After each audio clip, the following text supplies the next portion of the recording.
Part 3. The Girl by the River. The rain had not stopped for 3 days. It fell steadily, as if the sky was determined to wash the hills clean.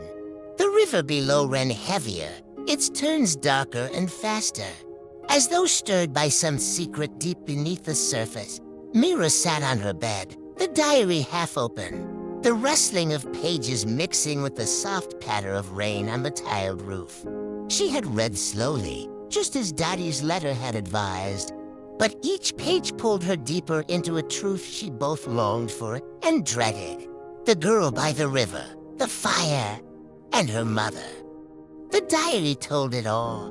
When her mother, Anita, was barely 17, she had a friend named Rupa. They were inseparable, studying under the same banyan tree, swimming in the shallow curve of the river where it bent like a silver bracelet. One winter evening, a lantern fell in Rupa's home during a storm. The fire spread fast. Anita had been there, visiting. She managed to escape, but Rupa didn't. The villagers whispered.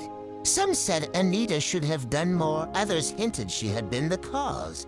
Even though no one could prove it, the weight of blame clung to her like damp cloth. That's when she started going to the river alone, every morning before sunrise. Dottie noticed, but didn't stop her. One morning, Anita found a small tin box floating in the reeds. Inside were Rupa's silver anklets, charred but still intact. Anita kept them hidden, unable to throw them away, unable to face the memories. Years later, when Meera was born, Anita feared the whispers would follow her child too. She left for the city, leaving the box behind in the kitchen, hidden away. Meera closed the diary and stared at the river through the rain-streaked glass. She understood now why the river's voice had always felt so familiar. Its turns carried her mother's grief, her grandmother's silence, and now her own longing. That afternoon, when the rain finally thinned to a drizzle, Meera walked down to the riverbank. The current was calm again, the water reflecting slivers of pale sunlight. From her satchel, she took the tin box. Inside, wrapped in blue cloth, lay the silver anklets. She held them for a long moment. Feeling their weight more than metal, they carried decades of sorrow. With a deep breath, she stepped closer to the water.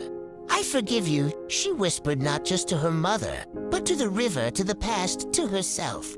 She released the anklets into the current. They sank slowly, disappearing into the bends and shadows. For the first time in years, the river sounded different. Not like whispers of loss, but like a song beginning. The end.